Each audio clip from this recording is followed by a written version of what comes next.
Hi all, Faisal സാറാണ്. എനിക്ക് ഈ ഒരു വീഡിയോയിൽ സംസാരിക്കാനുള്ളത് SLCയിൽ പഠിക്കുന്ന മക്കളുള്ള രക്ഷിതാക്കളോടാണ്. സാധാരണ നമ്മൾ ഏറ്റവും കൂടുതലായിട്ട് സംസാരിക്കാറുള്ളത് മക്കളോടാണ് എങ്കിലും ഇവിടെ പറയാനുള്ള കാരണം എന്താണെന്ന് വെച്ചാൽ ഓണം എക്സാമിനേഷൻ എല്ലാം കഴിഞ്ഞ് അതിനുശേഷം പാരൻസ് മീറ്റിംഗ് കഴിഞ്ഞിരിക്കുന്ന സമയത്തായിരിക്കും മക്കളും രക്ഷിതാക്കളും എല്ലാം ഈ ഒരു വീഡിയോ കാണുന്നുണ്ടായിരിക്കും.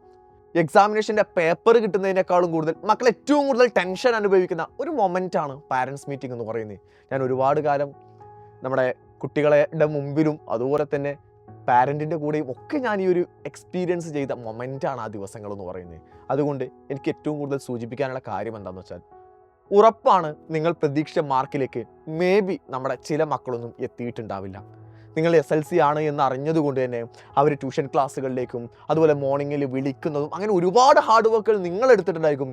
മേ ബി അതിൻ്റെ ആ ഒരു റിസൾട്ട് അവരുടെ മാർക്കിൽ കണ്ടിട്ടുണ്ടാവില്ല. അതിൻ്റെ പേര് നിങ്ങൾ അവരെ ശകാരിക്കരുത് എന്നാണ് എനിക്ക് ആദ്യം തന്നെ നിങ്ങളോട് സൂചിപ്പിക്കാനുള്ളത്. കാരണം എന്താണെന്ന് വെച്ചാൽ നിങ്ങൾ തന്നെ അറിഞ്ഞിട്ടുണ്ടല്ലോ, ഈ പ്രാവശ്യത്തെ പുതിയ ടെക്സ്റ്റ് ബുക്കാണ് എന്നതിലെല്ലാം അപ്പുറമായിട്ട് പുതിയ പാറ്റേൺ ഓഫ് ക്വസ്റ്റ്യൻസ് ആയിരുന്നു ഇവർ എഴുതേണ്ടി വന്നിരുന്നത്. ആ ഒരു പുതിയ പാറ്റേൺ ഓഫ് ക്വസ്റ്റ്യൻസുകൾ അറ്റൻഡ് ചെയ്യുന്ന സമയത്ത് നമ്മുടെ മക്കൾ അത്രത്തോളം എക്സ്പീരിയൻസ്ഡ് അല്ല. ഒരു CBSE പാറ്റേൺ ഓഫ് ക്വസ്റ്റ്യൻസിനെ ഈ 10ാം ക്ലാസ്സിൽ എത്തുന്ന സമയത്ത് പെട്ടെന്ന് ആ ഒരു ഷിഫ്റ്റിലേക്ക് മാറിക്കൊണ്ട് അതിനെ അറ്റൻഡ് ചെയ്യാൻ നമ്മുടെ മക്കൾ അത്രത്തോളം കേപ്പബിൾ ആയിട്ടില്ലായിരുന്നു. അതുകൊണ്ടാണ് അപ്പോൾ അവർ ഇനിയുള്ള എക്സാമുകളിൽ റെഡിയാക്കും. പക്ഷേ റെഡിയാക്കണം എന്നുണ്ടെങ്കിൽ നിങ്ങളുടെ സപ്പോർട്ടാണ് അവിടെ വേണ്ടത്. നിങ്ങളൊന്ന് ആലോചിച്ച് നോക്കിക്കേ, നിങ്ങളോട് ആരെങ്കിലും ഭയങ്കരമായിട്ട് ദേഷ്യപ്പെട്ടിട്ട് വീണ്ടും അതേ കാര്യം ചെയ്യാൻ വേണ്ടി പറയുന്ന സമയത്ത് നമ്മളത് കൂടുതൽ കോൺഫിഡൻസോടെയാണോ ചെയ്യുക, അതോ പേടിച്ചിട്ട് തെറ്റുമോ എന്ന ഭയത്തിലാണോ ചെയ്യുക? എങ്ങനെയായിരിക്കും? നമ്മൾ ചെയ്യുന്ന സമയത്ത് നമുക്ക് ഭയങ്കര പേടിയായിരിക്കും അല്ലേ? സെയിം തന്നെയാണ് നിങ്ങൾ ഓണം എക്സാമിനേഷൻ്റെ സമയത്ത് മാർക്ക് കുറഞ്ഞതിൻ്റെ പേരിൽ നിങ്ങൾ മക്കളെ ചീത്ത പറയുകയാണെന്നുണ്ടെങ്കിൽ അവർ മേ ബി ഇനി അടുത്ത എക്സാമിന് ഞാൻ നന്നായി പഠിച്ചോളാം എന്നൊക്കെ നിങ്ങളോട് പറയായിരിക്കും. അവർ ക്രിസ്മസ് എക്സാം എഴുതാൻ പോകുന്ന സമയത്ത് അവരുടെ മനസ്സിലുണ്ടായിരിക്കുക, ഇനിയും എനിക്കെങ്ങാനും മാർക്ക് കുറയോ, ഞാൻ എൻ്റെ അച്ഛനോടെന്താ പറയുക, അമ്മയോടെന്താ പറയുക എന്ന് പറയുന്ന ഒരു സങ്കടമായിരിക്കും. അതുകൊണ്ട് നിങ്ങൾ നിങ്ങളുടെ മക്കൾക്ക് മാക്സിമം സപ്പോർട്ട് കൊടുക്കുക. മാർക്ക് കുറഞ്ഞതിൻ്റെ കാരണം എന്താണെന്ന് അവരോട് ചോദിച്ച് മനസ്സിലാക്കാം. ഓരോ കുട്ടികൾക്കും ഓരോ കാരണങ്ങളായിരിക്കാം. ചില ആളുകൾക്ക് ചില സബ്ജക്റ്റുകൾ മനസ്സിലാക്കാനുള്ള ബുദ്ധിമുട്ടായിരിക്കാം. ചില ആളുകൾ ക്വസ്റ്റ്യൻസുകൾ വായിച്ചാൽ മനസ്സിലാക്കാത്ത ബുദ്ധിമുട്ടായിരിക്കാം. ചില ആളുകൾക്ക് എക്സാം ഹാളിൽ നിന്ന് ഇറങ്ങിയ ശേഷം എല്ലാം ഓർമ്മയിലുണ്ടാവും, പക്ഷേ എക്സാം ഹാളിൽ നിന്ന് അറ്റൻഡ് ചെയ്യാൻ പറ്റാത്തതായിരിക്കാം. അങ്ങനെ ഓരോരുത്തർക്കും ഓരോ കാരണങ്ങളാണ്.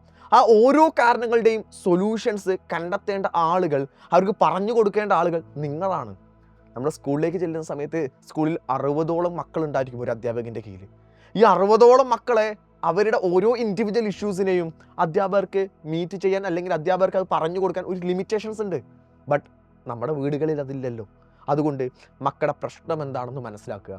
പഠിച്ചിട്ട് മനസ്സിലാവാത്തതാണ്, ഏതെങ്കിലും സബ്ജക്റ്റ് പഠിച്ചിട്ട് മനസ്സിലാവാത്തതാണെങ്കിൽ അവരോട് പറയാം, ആ ഒരു സബ്ജക്റ്റ് എല്ലാ ദിവസവും കുറച്ച് സമയം നീ നിർബന്ധമായിട്ട് പഠിക്കണം. ബാക്കി സബ്ജക്റ്റുകളെല്ലാം പഠിക്കുന്ന കൂടെ തന്നെ ആ ഒരു സബ്ജക്റ്റിന് സ്പെഷ്യൽ പ്രയോറിറ്റി കൊടുക്കണമെന്ന് പറയാം. ക്വസ്റ്റ്യൻസ് മനസ്സിലാവാത്ത മക്കളാണെന്നുണ്ടെങ്കിൽ അതിൻ്റെ ഉത്തരങ്ങളൊക്കെ അവർക്കറിയാം, പക്ഷേ ആ ക്വസ്റ്റ്യൻ അതാണ് എന്ന് അവർക്ക് മനസ്സിലായില്ല എങ്കിൽ അവർക്ക് നിങ്ങൾ കുറേ ചോദ്യങ്ങൾ കൊടുക്കുക. ആ ചോദ്യങ്ങൾ അവർ വർക്കൗട്ട് ചെയ്തുകൊണ്ടേയിരിക്കട്ടെ. അവിടെ തെറ്റുന്ന സമയത്ത് ചീത്ത പറയണ്ട, കറക്റ്റ് ചെയ്ത് കൊടുത്താൽ മതി. അങ്ങനെ നിങ്ങൾ ഭയങ്കരമായ സപ്പോർട്ട് ചെയ്തുന്ന സമയത്ത് നിങ്ങളുടെ മക്കൾ നന്നായിട്ട് സ്കോർ ചെയ്യും. നിങ്ങളുടെയും ഞങ്ങളുടെയും അവരുടെയും എല്ലാം സ്വപ്നമെന്ന് പറയുന്നത് ഫുൾ A+ കിട്ടുക എന്ന് തന്നെയാണ്. അതിലേക്ക് നമ്മുടെ മക്കളെ എത്തിക്കേണ്ടത് നമ്മളാണ്. സോ ദേഷ്യപ്പെടുകയല്ല വേണ്ടത്, അവർ നിങ്ങളിലധികം ടെൻഷൻ അനുഭവിക്കുന്നുണ്ട് എന്ന കാര്യം നിങ്ങളുടെ മനസ്സിലുണ്ടായിരിക്കണം. നമ്മൾ പറയുമായിരിക്കും, അവർക്കൊക്കെ എന്താ ടെൻഷൻ, ഞങ്ങളല്ലേ ഇതിൻ്റെ പിന്നാലെ കഷ്ടപ്പെടുന്നതെന്നൊക്കെ പറയുമായിരിക്കും. പക്ഷേ എന്തൊക്കെയോ പറഞ്ഞാലും നമ്മുടെ മക്കളൊക്കെ കഷ്ടപ്പെടുന്നുണ്ട് എന്ന ബോധ്യം നമുക്കുണ്ടായിരിക്കുക. സോ അവരെ മാക്സിമം സപ്പോർട്ട് ചെയ്തിട്ട് നമുക്ക് അടുത്ത ക്രിസ്മസ് എക്സാമിനേഷന് നല്ല മാർക്ക് വാങ്ങാൻ വേണ്ടി അവരെ പ്രയത്നിപ്പിക്കാം. കൂടെ തന്നെ ഒരു കാര്യം കൂടെ ഞാൻ സൂചിപ്പിക്കുകയാണ്, നിങ്ങളുടെ മക്കൾ ആരെങ്കിലും അസ്ത്രയുടെ ബാച്ചിൽ ജോയിൻ ചെയ്തിട്ടില്ല എങ്കിൽ പുതിയ സിലബസ് ഒക്കെയാണ്, പുതിയ ക്വസ്റ്റ്യൻ പേപ്പേഴ്സുകളാണ്.